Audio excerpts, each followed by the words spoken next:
So first of all, I would like to talk about your new records. I know it's going to go out Cool. vibrato. Yeah, it's coming out soon. And what should we expect from your? What should you expect? The most amazing record I've ever done in my life. I think every record that I do, I try to learn some new things, some new music, and have make a new sound. So this time I learned a lot of new chords. I actually went to I started taking some guitar lessons again, so I could learn some new chords because I find I'm always using the same ones, and there were some kind of jazz and fusion songs that I really liked, and I was having trouble learning them myself because I only know rock, heavy metal, and pop. And so I went to a jazz teacher and I said, what are these chords? And he showed me, and then I was very inspired and I wrote some songs with that. And I think I wanted to have kind of more improvised solos in kind of the jazz fusion style, because before usually my solos are more kind of the rock style where it's very like a set length of time. You have to finish and you can't just be free. This was a little more open for the solos. So you changed even the type of music you're listening to in this period? Oh, definitely. Okay. Yeah, and I had a great band. I mean, I had Thomas Lang on drums, and he's extremely inspiring to play with, because any small phrase that I play, he hears it, and he'll play it right with you. And both Emmy does a lot of keyboard solos, I do a lot of guitar solos, and Thomas is like, everything we do, he follows us. And then it's Kelly Lemieux on bass. He's actually from a punk band called Goldfinger. Okay. But he's really good bass technique, and I wanted to have that kind of sound, because I still love the bass rock sound. So, and if you had to describe your teaching method, what would you say to a student yet? Well, I mean, it's big. It's a big course. It starts at from just learning how to play an E chord and playing tuning your guitar, to really advanced arpeggios, and so there's everything in there. But I would say one of the things that I really enjoy is that when guitar has 6 strings, of course, and so when you play one note, the other strings can make noise, especially in rock, because rock you have distortion, which makes the guitar very sensitive. And so even to play one note, you actually have to have your hands controlling the other 5 strings. And that can be really challenging for a beginner, and even for advanced players. A lot of people they're noisy. Even they're playing in their string ring, and I hear that all the time with students. They'll come in and be like, I've been playing for 20 years. And their muting techniques really need a lot of work. So I do that right away. But the funny thing is, I don't tell anyone. Well, maybe I do a little bit, but I don't really say that we're working on muting. I just say we're just doing this cool sound, and so I almost fool people into muting. You learn it without even knowing that you're learning it, and I've watched people improve, because the school's been open for 3 months now. So I'll see somebody that started at the beginning, and 3 months later, they sound so much better. It's unbelievable, and once they learn to do that, they get that habit.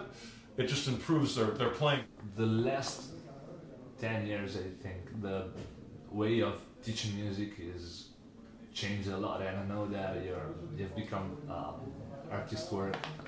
Oh, yeah. Teaching class. So how do you think that the teaching guitar has changed through these years, better or worse than when you began? Well, for me, the first instructional DVD I did was maybe 1990. That was a long time ago. And so many people have watched that, and then they'll come to one of my lessons, like a VIP lesson, or when I teach GIT, they'll come in and say, Paul, I love your DVD. I watched it so much. And then I'll hear them play, and I'll go like, oh no. and I'll realize that when I made those DVDs, I think they were popular and people enjoyed them. But I was, showing all these fast techniques. And so many people thought like that's the only thing I need to know. And I realized, there's so many people that will work on that, but they forget about vibrato or playing in time or being able to control the dynamics, playing quiet or playing loud, and knowing about chord progressions, playing with a drummer. There's so many other elements that are, I think, actually much more important than playing fast. Playing fast is a little part you use sometimes, but playing in time, you need that a lot. So when I teach now, it's very influenced by what I think that the students need. And I don't know if they always want that. I mean, sometimes maybe they want to come in and go, I just want to play fast all the time. And if I thought they could, I would do it. But I think you really need to get one really good note before you do 1,000 good notes. And actually it's not that hard if you concentrate on it. So I really try to make it exciting for them. I should have shown listen to this one note. This is great. It's not bad because it's simple. This is actually so much beauty and so much emotion in this note. And we can play it slow or fast or anywhere, but it's got to be good. It's got to be quality. You've got to have love in that note. Yeah, I've seen a couple of videos of you on YouTube. I think it's this tour in clinic or the last one where you talk about two kind of guitarists. Oh, yeah. The rhythm guitarist and non-rhythm guitarist. Yeah.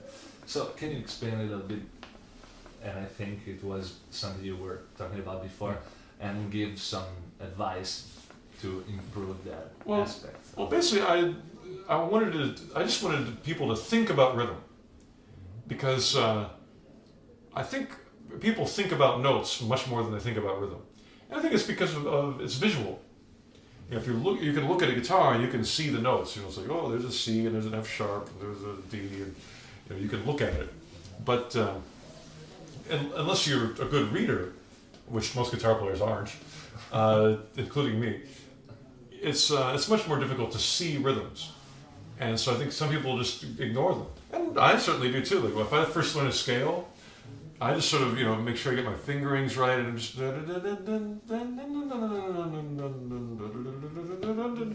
there's no rhythm yet. I'll put the rhythm in later, but some people that later never comes, and so I just wanted people to start thinking and noticing rhythm, just to pay attention to it somehow. And so I just recommended. I said, when you listen to music, just pay attention, like what kind of rhythms are happening. And I thought that the biggest two categories are there is a rhythm, or there isn't. And I think it's important. And then there's some great music that has no rhythm, like Eruption by Van Halen. Okay. I love that. It's a great guitar, but the rhythm is very free. It's not, when you hear Eruption, you don't go like, it doesn't spell out a groove. Okay. And, but I still love it. I think that's a great thing. But I think as a listener, you should know, like, okay, that's great, but there's no rhythm. And then if you hear like the solo in Mississippi Queen by Mountain.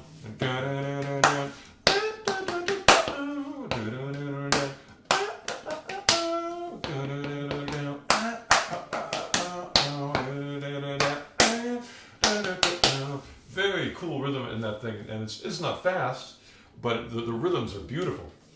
And I think as soon as you start listening to that and noticing it, it will improve your playing and just make you start noticing both things. When you want to play non-rhythmically, at least you know it. When you want to play rhythmically, you know it.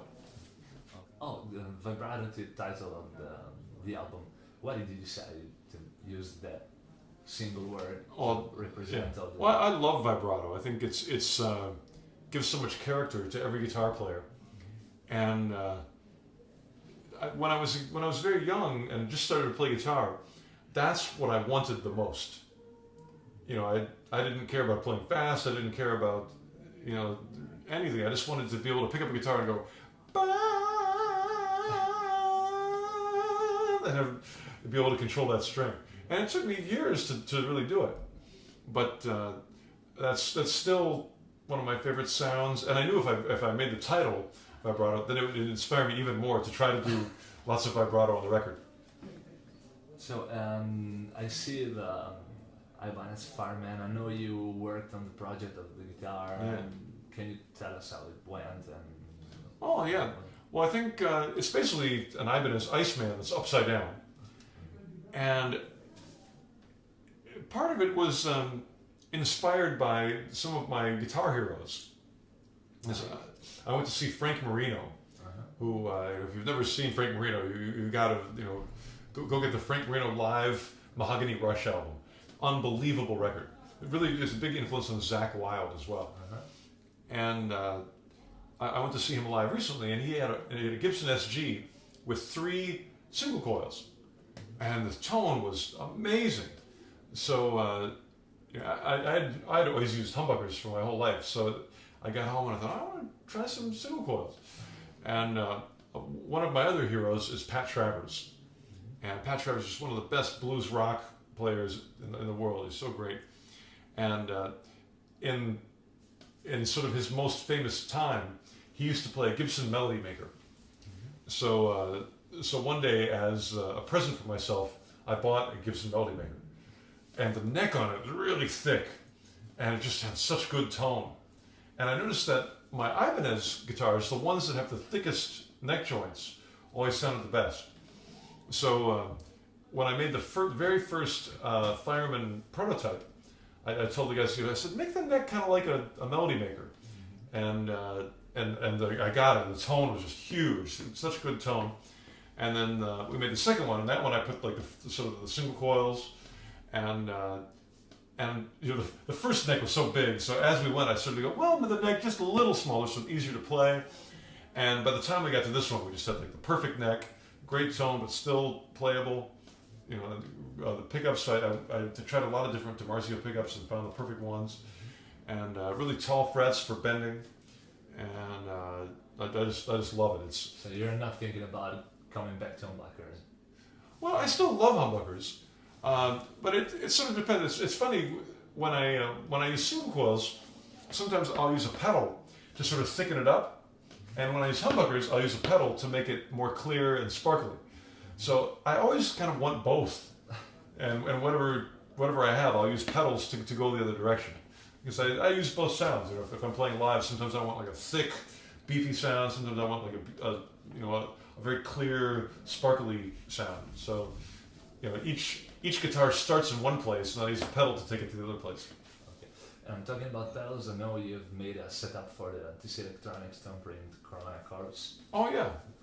Are you using it tonight? Oh no, they invited me to their factory, and I love pedals, so I was like, yeah, I'll go. But I haven't really used them that much. But my pedals are always changing. Every tour I put on different ones. So can I ask you, what are you using tonight? Oh, tonight I've got an HBE compressor called a CPR. Let's see. After that, what is the one after that? Then I have the Empress effects. It's called a Para EQ. It's a parametric EQ that I use to take the single coils and make them a bit beefier sometimes.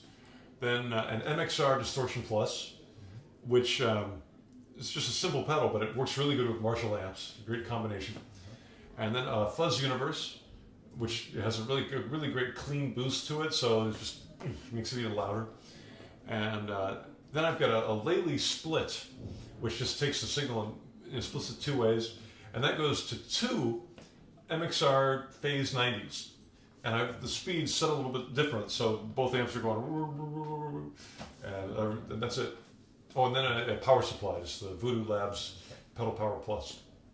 And for the amp is the JCM 2000. Right? Oh, those are DSL Marshalls. Yes.